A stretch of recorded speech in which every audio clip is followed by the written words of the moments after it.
inspiring 7 notes.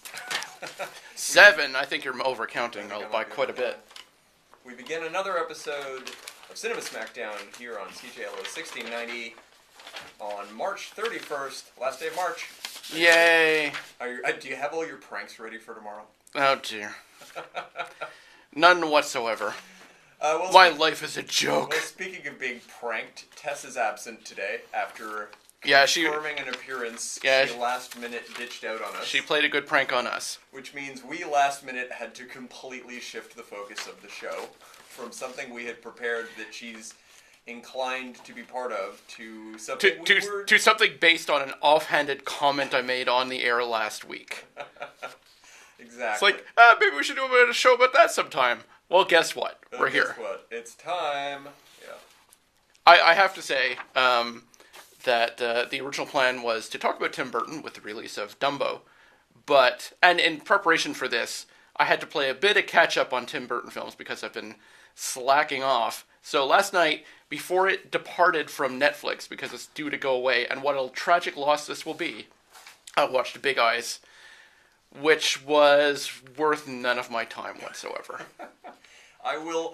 Don't make me defend this movie. I hated this movie, but I mean, it's not a bad movie. No, it's fine, and I was very interested in it actually because it was yet another biopic by Scott Alexander and Larry Karaszewski, who did Ed Wood and The People vs. Larry Flint and Man on the Moon. They're known as don't forget Problem Child. Yeah, well, I'm sticking to their quirky biopics, and they're going to do. They're doing 9 hours of The People vs. O.J. Simpson. Oh, did they really? Oh, okay. No, I didn't know that. That TV series was them. No, but I am looking forward also to their next one. They're going to do Rudy Ray Moore.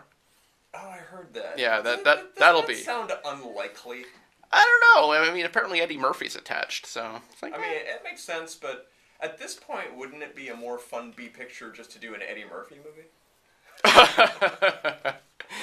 Eddie Murphy is live action Donkey, the motion picture. Actually, I say you get Kevin Hart to play Eddie Murphy. To play live action Donkey? No, I like the idea of he's like playing a crushed down version of Eddie Murphy, so I guess if you take Kevin Hart and you opposite... so it's Black Ant-Man. No, you opposite whatever they did to Elijah Wood for Lord of the Rings. So instead of squishing him down a little bit, you unsquish him a little bit. Oh, no, okay. It's the remake of that classic Schwarzenegger DeVito buddy film Twins. There you go. Oh dear. Or just do Austin Powers with Mini-Me. Way verging into racist talk right now. So let's go back a little. I prefer to think of it as anti-short. I think you could probably get away with we are being shortest. Not being lynched for that one, while the other subject... Well, certainly not, because the short people are too little to lynch you. To clearly identify us, my name is Michael Brody, and the person shouting anti-short propaganda would be... feel free to identify yourself properly now. Billy Watch McKilly. Yeah, okay, I will cop to being Shane Simmons. Alright. And short people do suck. Well, to hell with you all! Just as some musician wrote a song about, and Paul Williams will argue against. It would have been a lot funnier if Paul Williams had been the guy who wrote that song, Short People Got No Reason to Live. But I don't think he had anything to do with it, despite probably inspiring the song. Probably, yeah. I could just go on about 2 hours of trivia about Paul Williams. I actually know a lot about that guy, including the fact that the only reason he is as short as he is, if anyone knows who Paul Williams is, he's a brilliant songwriter who is also an occasional actor and often collaborator with the Muppets. He's a very tiny man, and the reason he is so tiny is because when he was 11 or 12, his mother felt he wasn't developing quickly enough and took him to a doctor who said he could guarantee growth results using some kind of adrenaline or hormones injected directly into some part of the body, which turned out to absolutely arrest any further development he had. So he essentially stopped growing after the age of 12. And that is why Paul Williams is the size that he is. He's not a... This is more Paul Williams material than I ever thought I would know in my life. There's good stories about him. I mean... Hey, he is entirely the success reason for smoking a bandit. Of course he is. 100%. But in all seriousness, he did make a very interesting film called Phantom of the Paradise, which I don't really like. Interesting is an interesting word to describe that film. I don't really like the movie, but it's fascinating to take it apart. It's as interesting a phenomenon film as Rocky Horror is, and they're both movies that I understand why there's cult followings for, but don't particularly love myself. And they both have some interesting songs, I would say that. Alright, so now that we've gotten deep into Paul Williams, let's actually broach our topic for the day. Let's do a little chat about, I guess, an unsung filmmaker. This guy is very unsung. Not particularly well known as a creator. He started as a writer. His name is David Twohy. Twohy. And he's made movies that anybody pretty much who watches movies has definitely seen some of these. Some of them, yeah. Yeah. A couple of them are pretty obscure, but a couple of them are major franchise movies that he's developed. He's ultimately a genre B-movie filmmaker and writer-director. But his stuff is just elevated that few steps beyond your usual fare, as far as I'm concerned. And I'm actually a tremendous fan of his work. And it is that extra step that makes me really like his work. It's that, this is kind of a okay murder mystery or time travel film or whatever. Wait, that's just a little better than this had to be to keep my attention. And then there's just a charm. All of his work is sort of overwhelmed with this just a little bit of charm. And there's always good structure, there's always good... I wouldn't say he's a master dialogue guy for the most part, but there's compelling moments in all this stuff. He's definitely a workman. Except in one film in particular, and we will get to that. Well, it'll be practically... It'll be the climax of the show. It actually will be, because the film he made after that will just lump into the previous one. Right, sure. So, David Twohy, who's written about 20 movies and directed about 8, something along those lines, and we're going to talk about all of them to some degree. The very first screen credit he has, I have absolutely nothing to say about. He wrote the sequel to Critters. Now... Yeah, but isn't that the one... And it's been a long time since I've seen the Critters. It's the one that starts to get kind of clever. I think all the Critters movies are kind of clever. Kind of being... Yeah, I don't even remember when I stopped watching the series, because I'm sure there's probably like at 2 or 3 of them beyond that. Yeah, there's 4 at least. Yeah. But here's the thing, I get to reveal this to you in the moment. Did you know that there was a Critters television show, and it premiered 2 weeks ago? I think I heard some rumbling about that, yeah. Here's the thing. It, like most things these days, it dropped as an entire season. It's half-hour shows. I have watched exactly 1 minute of the first episode, and it was enough to sell me on watching the whole series, but I haven't had a chance to really watch it yet. But I will describe for you the opening scene of the new Critters television show. Okay, hit me. It opens with the worst CGI floating creature you have ever seen, and just as you're reaching for the remote to turn this off and never come back to it, it cuts to a 100% puppet critter watching a TV saying, wow, the CGI is garbage. Sold! And conferring with his critter friend. And, of course, they all speak in mumbled, garbled, animal... With subtitles. With subtitles. And the moment they did that, the moment they went from garbage 10-cent CGI to 10-cent puppets, I was super happy. Now I just want to watch... setup after setup of bad puppet murder scenes or whatever they Now, is this a reboot, or does it fit into the continuity, the grand continuity? As I mentioned, I've watched exactly 1 minute. You now know everything I know about the new Critters TV show. So, Twohy probably, as I would assume, worked in Hollywood for a few years before finally getting a screen credit or getting a chance to actually have a screenplay credit on something. So this is one of those jobs. I got a job directing... he didn't direct this, he just wrote this. A little job doing a follow-up to a minor cult hit sci-fi puppet movie about ravenous balls of fur that come from space and essentially eat people. Yeah, I always think of the Critter series as kind of like Tremors before Tremors. Yeah, that's perfectly fine. Tremors is another one of those where it's like, there were like 19 Tremors movies now. Yeah, this was a literally- tiny hit, so let's beat this to there's death. literally one good one. Yeah. One. Yeah. All of the material that follows it is either not really good or outright bad. Oh, hey, I this rarely happens, but the phone is ringing. What? I know. I don't think I can actually answer it. I have no recollection of how to do this. I wonder if I can do it. Do we have the caller ID? I think they already gave up. Yeah, Yeah, damn, they already we gave for up. a second there we almost became a call-in show. Would have Would've that been been fun. fun? Yeah. Would have been fun. Would have felt like real radio. If you're actually out there and you're intending to call in, like say if it's Tess, try us again and I will attempt to hit the buttons. I only just noticed the flashing light at the last moment.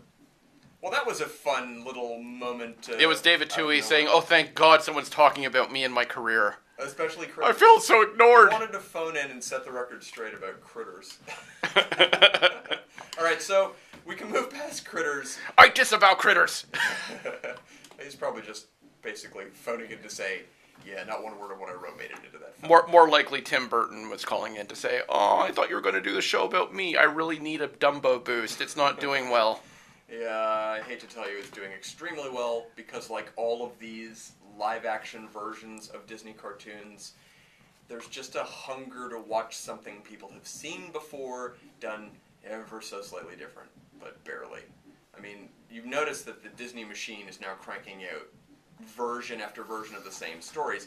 While 101 Dalmatians didn't quite create this fad, you can be certain that the Beauty and the Beast movie, which made, I don't know, I think it was $1 billion, will keep this machine going for a decade until they've already finished making an Aladdin movie and a Lion King movie, which are essentially live-action films. See, I am waiting for them to do their live-action The Rescuers starring real Bob Newhart. Oh, That'll be awesome. That would be awesome. They can skip right to The Rescuers Down Under. Oh, yeah, sure, might as well. Spider-Man Far From Home of the Rescuer series. Let's move past critters. Two and done. Actually, we're right on time for our first ad break. So we'll come back and talk about David Something that's Twohy's not critters? first good movie right after these messages from, it looks... Randoms. No, it looks like the first sponsor was called Metal March. I'm actually kind of excited to hear what this is. Oh, can't wait.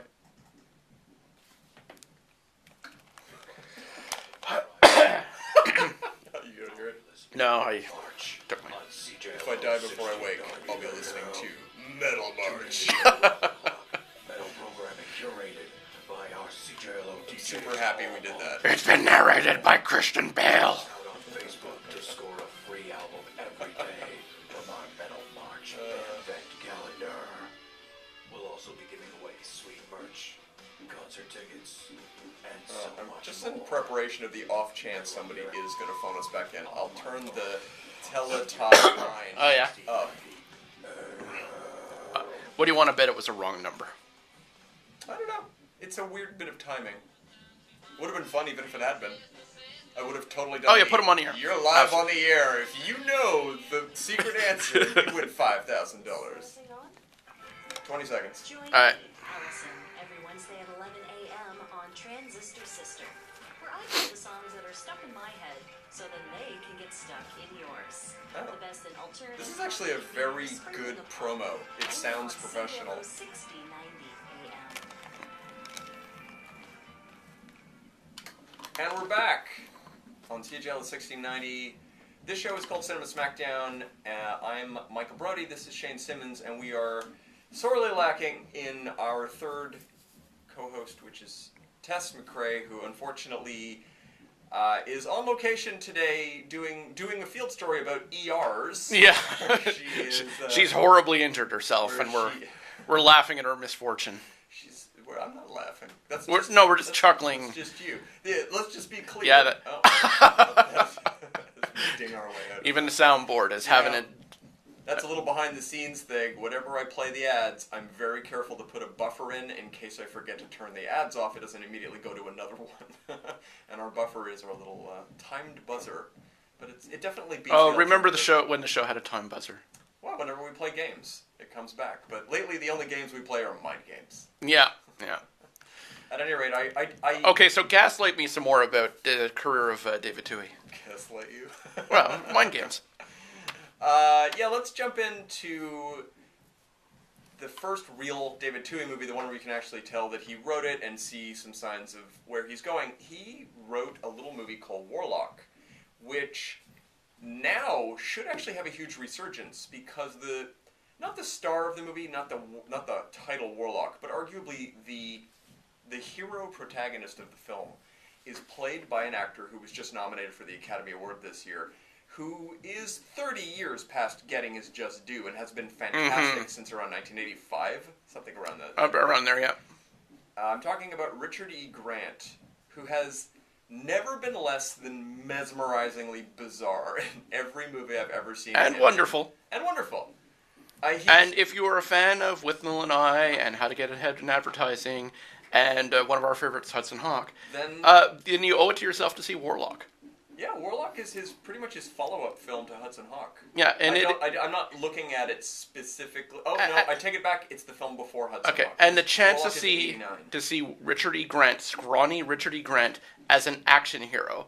I read a bit of his book, With Nails, where he talks about getting the gig on Warlock, where he knew he was auditioning for an action hero. So he went to the audition wearing every sweater he owned, just to bulk up. That's how he bulked up for And the... let's be fair, he's fantastic in it. Oh yeah, absolutely. It is one of those B-movie performances that is so much better than it has any right to be, given how small, But yeah, he plays a time-traveling witch hunter going after Julian Sands. Yeah. And true to Twohy, there's all sorts of inventive, magical type stuff in it that makes that extra effort. Yes. If it was someone else directing this, it would have been a bunch of people shooting bad post-production balls of color at each other. And instead, I remember, there's little bits like him trying to hobble the witch he's after by hammering nails into his footprints. Yeah, that is actually my favorite little plot point thing. And the idea being, if it's the right kind of nail, a witch is still tied to his own footprints. So that's why the witch mostly prefers to fly, which does have another interesting plot point, which is how do you create a flying potion? The answer is, it's pretty gross. You remember that? No, it's been a while. It's the fat of a child. Must be boiled and a spell must be said over it. So that's a plot point in it. But at any rate, because the witch is still tied to his footprints, if you can find one, you take these iron nails. If you can hammer those into the footprints, it feels to him like he has nails being driven into his feet. Right. Which is kind of an amazingly fun fantasy. Yeah, it's just that extra bit of clever above and beyond what this sort of B-movie should normally be. Another big surprise in that movie in particular is the fact that the lead female actress gets a curse put on her early on in the film, and it's an aging curse put on her by the witch. So almost immediately after meeting this beautiful young actress, she's transformed into a 60-year-old version of herself, complete with prosthetic makeup, which she wears for the majority of the film because she's trying to get that curse broken. I mean, I don't remember how much of the running time she just looks terrible in, but it's significant. It's enough where you say, wow, I'm sure the actress wasn't thrilled about this. And I'm sure there was a producer saying, we're doing what now? Yeah, exactly. You're covering up our star. At any rate, it's a time-traveling warlock movie with a great Richard E. Grant performance, and Grant's more recent Oscar turn, or near Oscar win, was Can You Forgive Me, where he is also delightful, playing a drunken maniac who does the wrong thing at every turn. And hilariously, a little trivia about all of his drunken roles, because he's played a number of them, Withnail being the big one, his career opener role. Richard E. Grant is mortally, what's the word I'm looking for here, allergic to alcohol. If he drinks a single drink, he has to go to the ER. So he's been convincingly playing drunken maniacs for 30 years, despite not having a clue what the sensation is. Because, yeah, he was hospitalized several times as a teenager while trying alcohol. And, yeah, they did blood tests. What's wrong with me? It's like I'm not a proper Englishman. That's pretty much the conversations I've heard him have during interviews. So he's a funny guy for that. All right, so that's Warlock. Huge recommendation just for good B-movie fun. Yeah, as far as 80s style fantasy goes, you really can't beat that one. Yeah, between that and Waxwork, which is not at all related to David Twohy, just good, fun, trash B-movies. Yeah. The kind of things that Roger Corman should have been making. Yeah, well, the 80s excelled at that, and then it all went away right after Tremors came out in 1990. Yeah, something like that. So we'll move on to the next movie on his list. The TV movie. Yeah, I don't know if it was just a TV movie, but at any rate, it's called. It has two titles. The one I knew it by, which is the exciting title, Timescape, and then the other one, which is called The Grand Tour, and sometimes known as The Grand Tour: Disaster in Time, which is an unwieldy title. I don't know. Yeah. But. Yeah, not a great marketing choice for titles there. It's a movie about a dad and his daughter and a tragedy and then a bunch of time travel. But the time travel is so charming in this film. It's the idea that it is a touring group of people who go... That's the joke. Yeah, right. It's been 20 years since I've seen it. Yeah, me too. It's a touring group of time travelers who go from major disaster to major disaster as tourists, watching things unfold. And at a certain point in the movie, the star of the film, Jeff Daniels, becomes aware that if he sees these people, something bad is about to happen. Mm-hmm. And he also realizes he might be able to use the time travel to his own advantage at a certain point. But I don't have 100% recall of the film. They traveled through time to warn Jeff Daniels about Dumb and Dumberer. He's not in Dumb and Dumberer. Oh, what's the latest Dumb? He's in Dumb and Dumber 2. Oh, God. I'm sorry, I have a bit of a blind spot for the Dumb and Dumber prequel titles. There you go, yeah. They're a little hard to pronounce for normal human beings. Don't forget, there's also a Dumb and Dumber cartoon show to add into the mix. Oh, good. Because there was a law in place in the 90s that anything Jim Carrey did had to have 26 episodes of a cartoon show made of it. So there were, at the same time, an Ace Ventura cartoon show, a Mask cartoon show, I believe, and a Dumb and Dumber cartoon show, all running on Saturday mornings. Okay. I'm sure there was one summer where all of them were running. See, I'm old, so I only remember back when there was 10 different incarnations of Scooby-Doo on at the same time. Hey, as it should be. There should always be another Scooby-Doo. But, yeah, in the great pantheon of Jeff Daniels' time travel movies, definitely check this one out. Oh, I thought you were going to give me another example. I was all excited. Is there another one I'm not remembering? Yeah, Looper. Oh, that's a really good point. Yeah, Jeff Daniels. Jeff Daniels, who should also travel through time to warn Rian Johnson and everyone else, don't make a Star Wars film, you idiot. Yeah, but I think that warning still applies because Rian Johnson's about to make 3 more Star Wars movies. Yeah, we'll see if that ever happens. But, yeah, I do love, just to touch on Jeff Daniels and time travel, I do love that moment in Looper when Joseph Gordon-Levitt goes to see Jeff Daniels, who is a man who has time traveled back from the future to run a criminal organization in the present. And Joseph Gordon-Levitt says, I've got plans for the future. I'm going to France. I think it's France. Yeah, France, yeah. And Jeff Daniels says, you should go to China.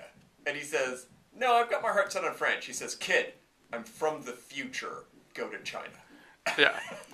I'm also being financed by the Chinese for this entire feature film. I mean, among other because things, originally it was going to be France, and they changed it to China because Chinese money came in and saved that film. In 2 years, France will be flattened by a tidal wave or an explosion. You know, that might be the point of that scene. He's saying, you know where... maybe it's just anticipating the Macron administration. So, after Grand Tour, which was a pretty good little film, Twohy moved on to a little picture I have zero fondness for that I know you kind of like. Let me just remind myself to see if it is what I think it is. Okay. Yeah, so again, he just wrote these. So far, we're only talking about the movies he wrote, and we'll get to his directorial debut. Well, the writing in a is couple more. ultimately more important than anything. Yeah, and especially in this case, because he leans towards the writing. His films that he directed are not particularly visually. What? I can't say they're not visually strong. They really are. He is probably one of those writers who became a director to protect his material. Exactly. So he made a little action film, but I'm going to say action comedy to a degree, called Terminal Velocity, starring Charlie Sheen. Now, I saw this movie about 2 months after I saw The Chase, starring Charlie Sheen. And I loved Adam Rifkin's film, The Chase. I think it's a little mini masterpiece of one. It's almost a bottle movie in that once the main character in the first 5 minutes of the film jumps into a car, he never gets out of this car again until the film is over, and it's a hostage situation, and it's kind of a brilliant, chase movie, as the title would imply. It's very, very funny and strangely likable. It tugs at the heartstrings even once or twice. But I thought Charlie Sheen was really charming in it. That was the thing I liked best about it. So when his next action movie came out, I said, well, of course the actor has good taste. He's going to do another great little action movie. In comes Terminal Velocity, which I saw and despised on every level. And I do believe the reason I dislike it so much is because I think that, unlike The Chase, I think a lot of the lines of dialogue Charlie Sheen has in this movie are improvised.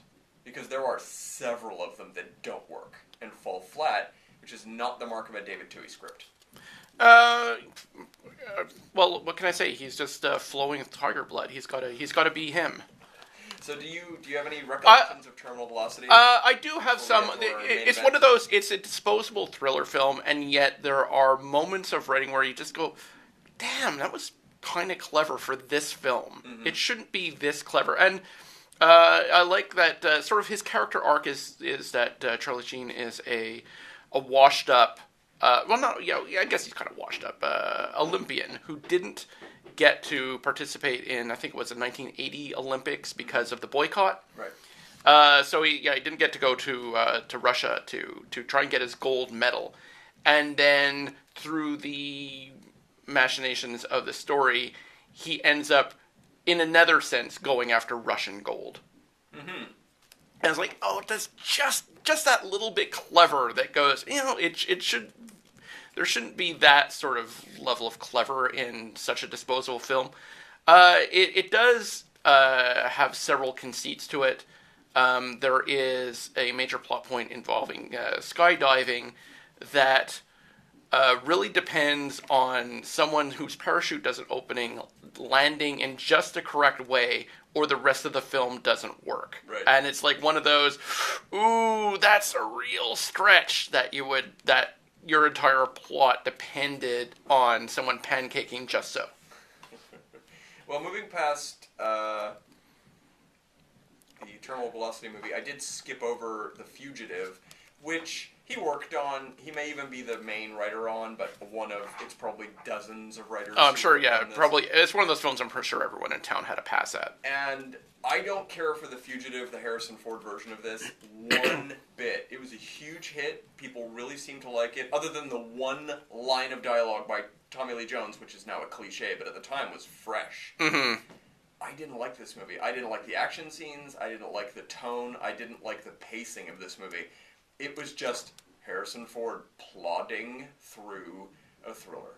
And yeah. It was one of the first, wow, Harrison Ford doesn't have a lot to give to this. Well, it says something about Harrison Ford's general, I don't really care attitude in many films when Tommy Lee Jones absolutely blows him off the screen. And he is a really restrained actor, so yeah. Yeah, exactly. That is the one where he has a strange likability. Tommy Lee Jones, sort of his personality, just it evolved into something different in that film and made everyone recognize him. I mean, he became a superstar. Yeah, that was the star-making role for Tommy Lee Jones, who had been around forever before that, and yet that film is the one that everyone said, oh, him! Yeah, I really like him. Tommy Lee Jones has as far as I'm concerned, off the top of my head, he wins the award for Best Oscar Speech Ever, because when he won Best Supporting Actor for The Fugitive, he had a shaved head for a role, and he walked on stage, grabbed the microphone, and very clearly his first words were, "I am not bald." That was his first thing he said after winning an Academy Award. That was just one of those crazy moments. At any rate, Just think, without that film, it wouldn't have had Tommy Lee Jones's tour de force as Harvey Dent in Batman Forever. Well, speaking of Harvey Dent, there's no bigger fan of CJL's 1690s Cinema Smackdown than Harvey Dent. He's a real person, right? Sure. At least half of them is. I can credit him as a human who would be interested in our show. He's a bit torn in his opinion about us. Some days he likes us, some days he don't like us. Moving on, let's talk about one of the two movies I most want to talk about today. David Twohy wrote Waterworld. David Twohy, and again, there are 30 people who worked on this movie, but it can be traced back to two screenplays. There was a screenplay by a guy named Peter Rader, which was a low-budget Roger Corman screenplay, which was essentially Mad Max on water. And Roger Corman famously turned it down because he said, shooting on water sounds expensive. Actually, his quote was, "I can't make this movie. It'll cost me $1 million." And so the script got shopped around, eventually found a home. Peter Rader's script bears little to no resemblance to the movie that was made. The main character is a completely different person. He is not, as he is in the film, a mutant. He's a human survivor working with the other human survivors. He has friends. He's part of a community. That's not the same movie. No. So David Twohy was the first writer to come in and reshape this as the movie that we know today. A movie where water has... Somehow the polar ice caps have melted and water has risen to the point where all dry land has disappeared and people live on the water. And we meet this lone... How do we put it? Gillman! Yeah, well, I mean, it's kind of a huge spoiler, but about 40 minutes of the movie, we learn this is a man with gills. He is the evolution of humanity. He can breathe underwater. He's the one that they know of. But he's played by Kevin Costner. The movie is very famous for two things. For costing the most any film has ever cost, because it was a $235 million budget. Yeah, at the time, I mean, there's so many films that are shot for that kind of budget now, but at the time... Well, that's the Avengers catering now. Yeah, it's... But at the time, it's like, how can you possibly spend that kind of money on a film? Right. And one of the reasons is, well, when a hurricane destroys your entire set... Your $50 million set. Yeah, and you have to rebuild it from nothing again. Yeah, it's like, yeah, that'll help. Things. It is widely considered that Waterworld was a box office bomb. It was nicknamed Kevin's Gate, for Heaven's Gate, and Fish Tar. I like that. Nah, Fish Tar's good. Fish Tar. And yet it is a misunderstanding that ultimately the film did turn a profit. It did turn a profit. So from its 250. It's also misunderstood as a terrible film, whereas we both are big fans of it. Exactly. That's why we're talking about today. I am a huge fan of Waterworld. But, of course, I can't just say, it's great, everyone will love it. It's a giant, interesting mess that I happen to have a lot of fondness for. But if you try to pick this movie apart, I can't fight you. At any rate, the movie cost $235 million to produce on market, and it grossed, in 1995 dollars, $264 million. Now, that didn't actually break the production even because... the studio only keeps so much of that money, and the distributors keep some of it, the right. places that show it. But as of 2013, to be complete, I checked the math on this, to be completely fair about it, as of 2013, Waterworld had, with its television rights, licensing, video sales, that sort of things, it had turned a tidy $8 million profit. I'll take it. So the studio did profit from Waterworld. It just took a little Although while. I'm sure with creative accounting on paper somewhere that didn't make any money, and it was a big tax deduction. At any rate. So this film was a huge mess, but a kind of fascinating one. It is rumored that Kevin Reynolds, the director of the film, had a massive falling out with Kevin Costner, the star, during the production, and that the last chunk of the movie was entirely directed by Costner. Also... It is well known there are different cuts of the film. There is the 2-hour theatrical cut, which is an interesting movie. It's very harsh. Costner's lines are clipped. A lot of what he says is very man with no name style, more staring angrily at people, gestures. This is the Costner cut.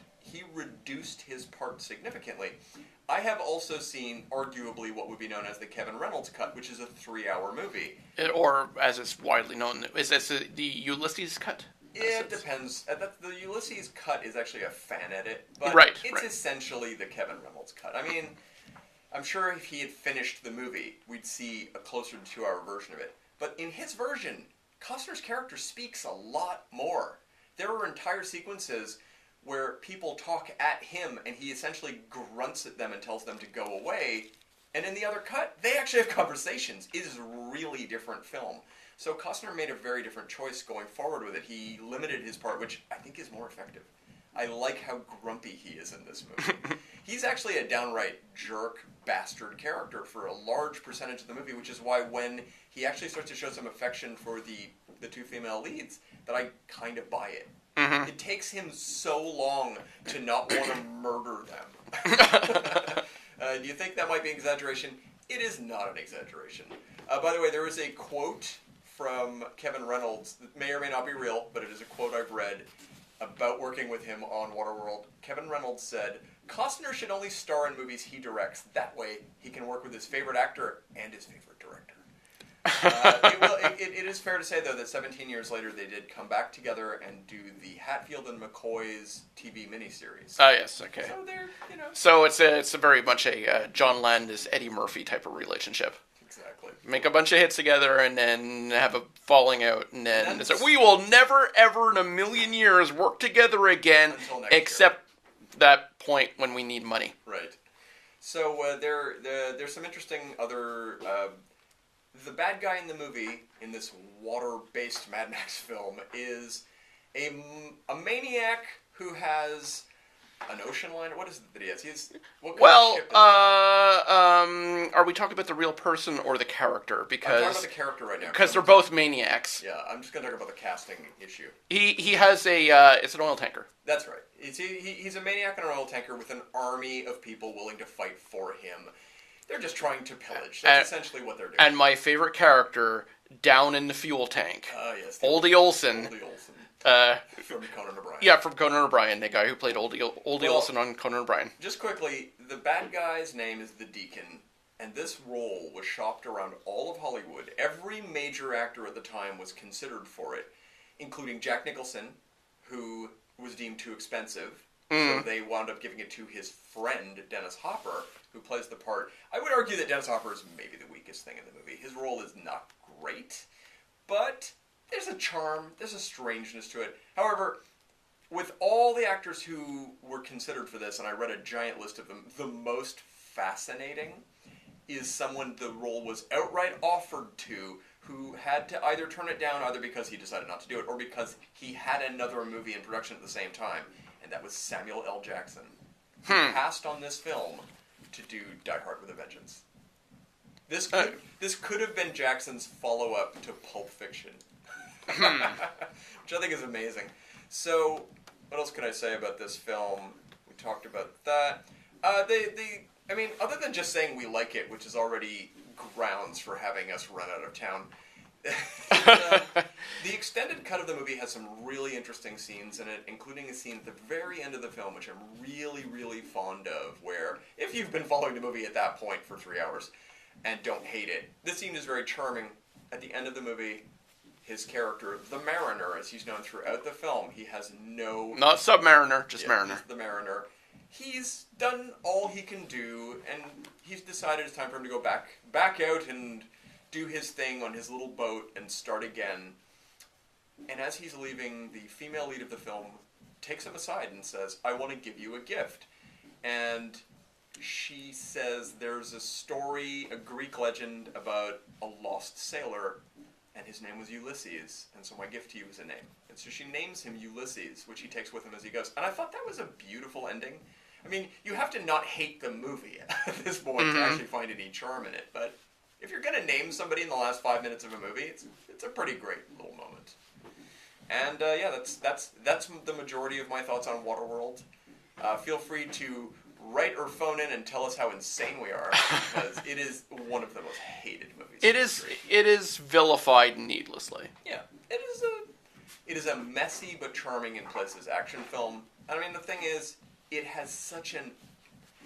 This is what I consider a compliment. It has a wildly unlikable lead character.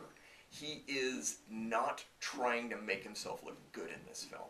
He's trying to be just a venomous grump in places. Well, it's a film that promises to be Mad Max on the water, and specifically the Road Warrior on the water. And yeah, that's he's what it really is. grumpy. That's what it is. He's just an angry loner. I want to be left alone. Let me do my thing.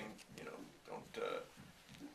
don't mess with me, and I won't mess with you. Is pretty much his attitude. But mess with me in the slightest, and I will murder your entire. Look, even if you despise this film, the two very brief scenes with Oldie Olsen in the oil tank is worth any crappy film that envelops them. It's very true. So that's Waterworld. Let's move on to David Twohy's directorial debut. He made a movie in 1996. Again, because Charlie Sheen can't. Sheen, that is called The Arrival. I'll actually read the one-line IMDb synopsis of the film.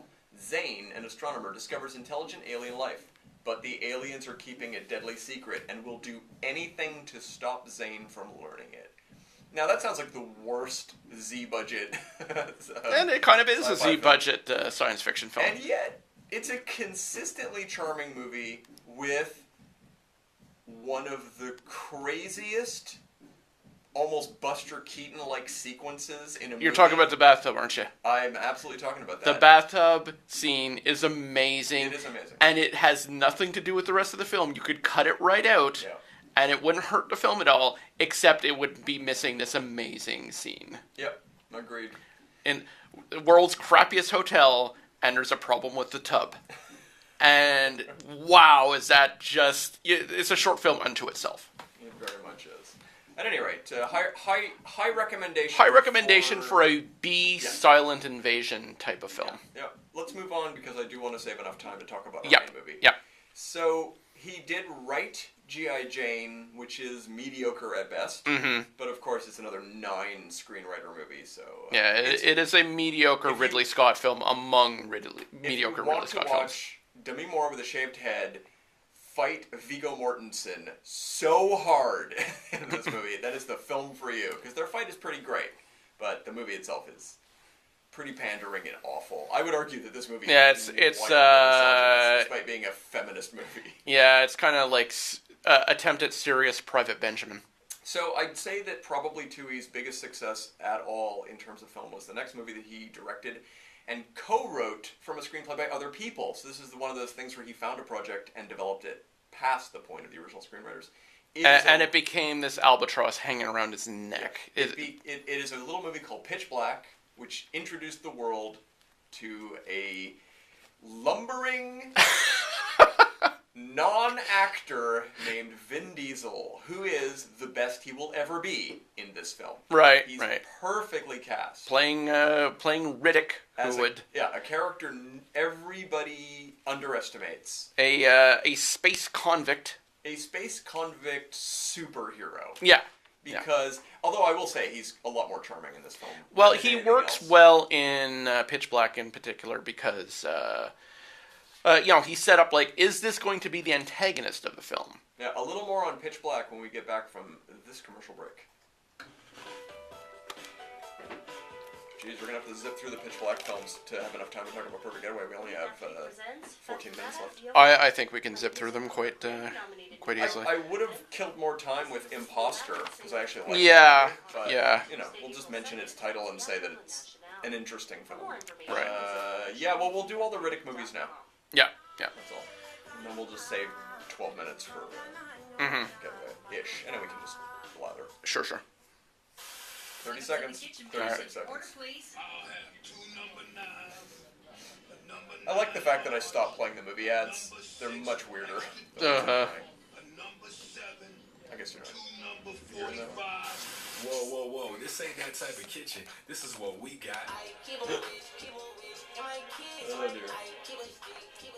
For your These are more listeners at fun. home who don't hear the ads, wow, these ads are always super weird. CJLO 1690 AM with DJ and Big Sailor Rock for the hottest mixes of...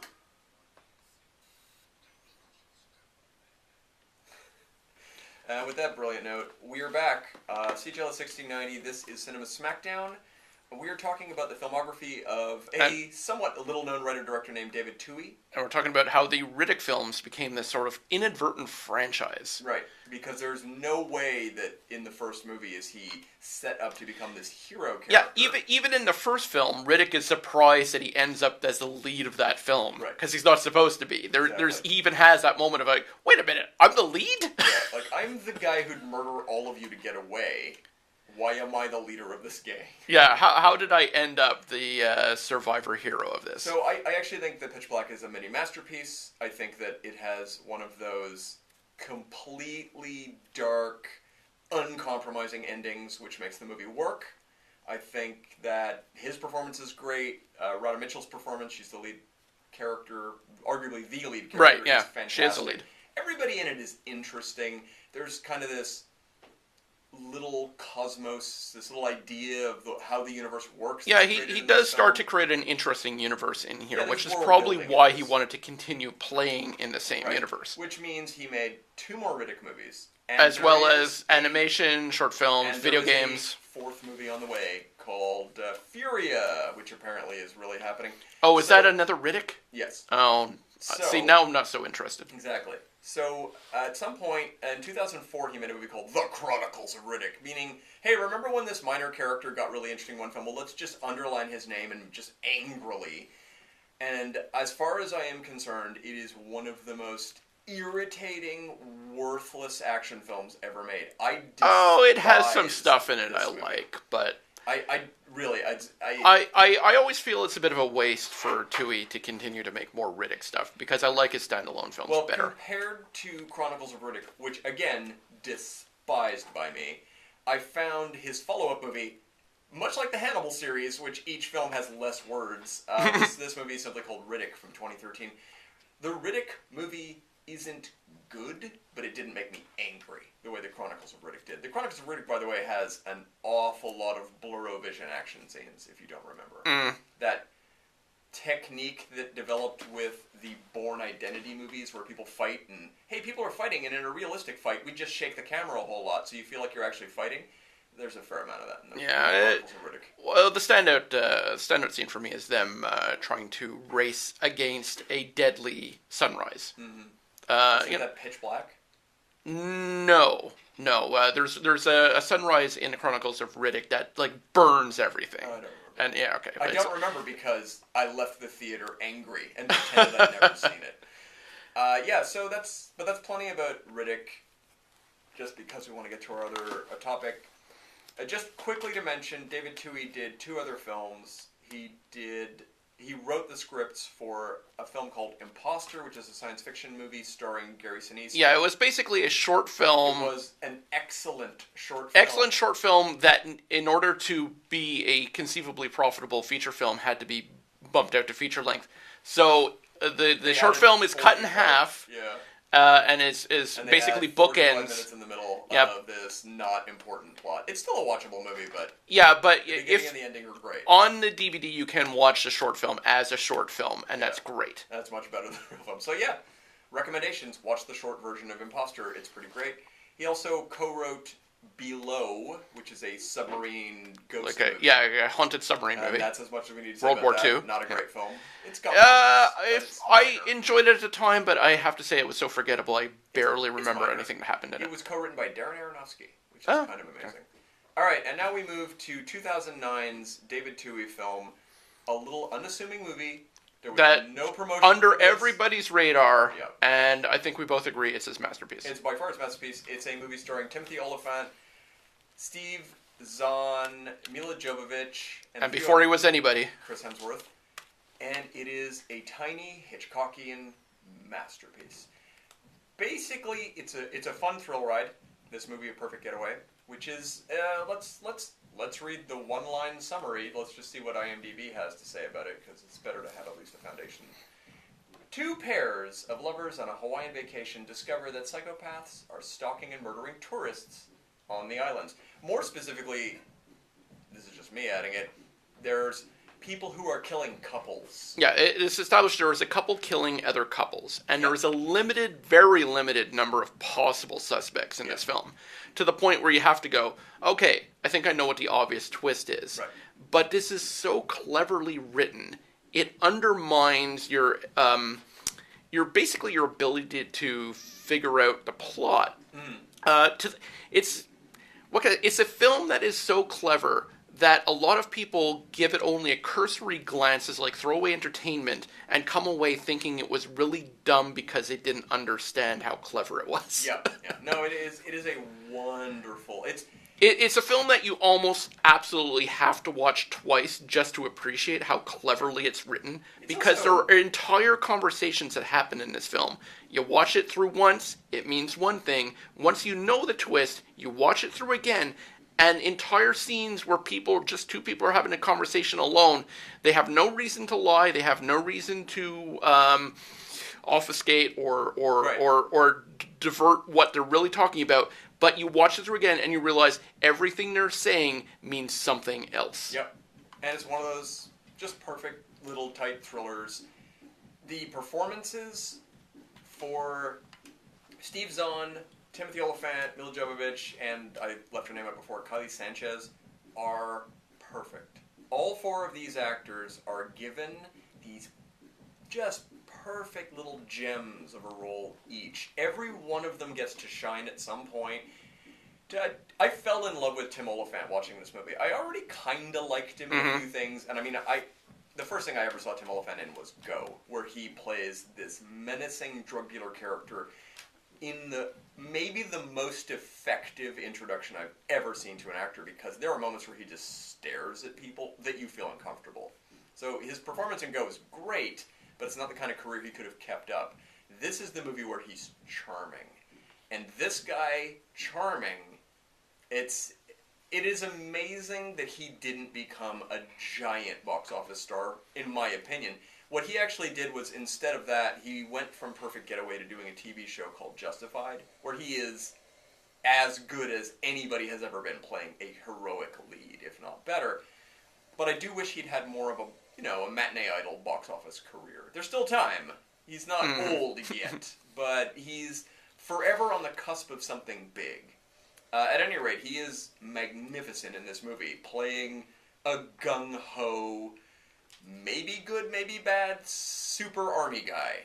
And he has great lines of dialogue in this. He begins early on in the film to refer to himself as an American Jedi. But some of the dialogue that he has with Steve Zahn is fascinating. A lot of what Mila Jovovich says as the kind of frightened newlywed wife character is very interesting, because she's trying to puzzle out the mystery throughout the film. You watch her trying to figure out what's going on, and you hear some of what she has to say. She's very interesting in that movie. Like I said, though, everybody in this movie is just super well. They all have such great roles to play. Yeah, I'm almost a little irritated by this film because every year there is some halfway clever thriller that comes out, and everyone lines up behind it and praises it to no end. And this is one of those films that's twice as clever as any of those films, and it is so ignored. Right. It's so dismissed. Well, and as I said, many people who gave it only just a regular straight-through view, and didn't realize that almost every scene in this film has a double meaning. Yeah. And they don't consider that, and they come to the end and say, oh, well, this conclusion is impossible, because they didn't consider, no, everything you just saw means more than one thing. Yeah. And, and it does not fall on a lot of people's lists of special, interesting movies, and a lot of people think it's disposable, and this is the furthest thing from that for me. It's also, we discussed at length the films of Craig Zoller last week, and Craig Zoller has, in his more recent movies, the last two movies he made, he's essentially told movies that are structured so that you have the first third of the movie might be one kind of film, the second third is another, and the last third is, like Brawl in Cell Block 99, is three film genres together. Yeah. The slow burn crime drama first third, the character, very character heavy. The second third of Brawl in Cell Block 99 is the getting used to being in prison in real time movie where we walk around a prison being told, well, basically how everything works here and what you're responsible for. It's a very calm, almost documentary-like sequence. And then the last third is a balls-to-the-wall exploitation film. Now, Perfect Getaway isn't as extreme as that, but it does have two major shifts. Which, especially the last third, I'd say fifth of the movie, it shifts gears entirely. Everything he's been building up to kind of explodes all at once, and the rest of the movie is just an adrenaline rush. And it has some great superhero moments, and it makes you root for characters you weren't expecting to root for. Yeah. It shifts much of the focus back and forth between different people, and you might be cheering for someone to make it, and then praying they get killed, and then praying they get away, and on and on and on. It's really a fantastic little thrill ride. And I will say that this is the case where I'll say, Twohy as director, this is an amazing showreel. Not only is this movie gorgeous, but it's so well paced, it's so well shot. There are a few action moments in this movie. They're perfect. You know, I would give this man, you know, in modern films, what do they give people who are doing well? They give them superhero movies. I mean, I hope he doesn't make a superhero movie, frankly. Yeah. But I definitely would love to see another really hardcore action film from this guy. Yeah, He's a real master. Yeah, 10 years old now, this film. Forgotten masterpiece. Yep, that's really the reason we want to talk about David Twohy today, to bring a little bit of attention to this forgotten masterpiece. He is somebody I will always be fond of for pretty much everything he's done, but that movie in particular is what puts him over for me from, I'll check his stuff out too, must see no matter what. Even to the point where I guess I'll watch another Riddick. Yeah, I know. This is why it disappoints me when it's another Riddick film, because, oh God, I know you probably have another 2 or 3 Perfect Getaways inside of you, somewhere, rattling around that head. Well, they're probably written. Yeah, exactly. He's a prolific screenwriter. Odds are he's got He's films. probably got a few in the drawer, ready to go. But at the moment, that's all that he has listed on his filmography is the one possible future Riddick movie. But what I've learned about Vin Diesel is he's just going to keep cranking out films. So yeah. Odds are he will eventually get around to another XXX movie and God. Riddick film. Yeah, he wants to have those franchises going. Yeah.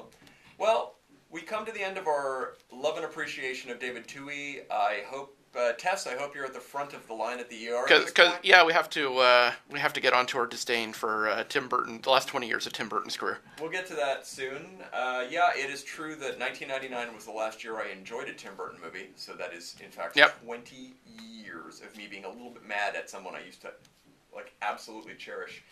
I'm Michael Brody. I've been joined by Shane Simmons. This has been Cinema Smackdown. We'll see you again next week.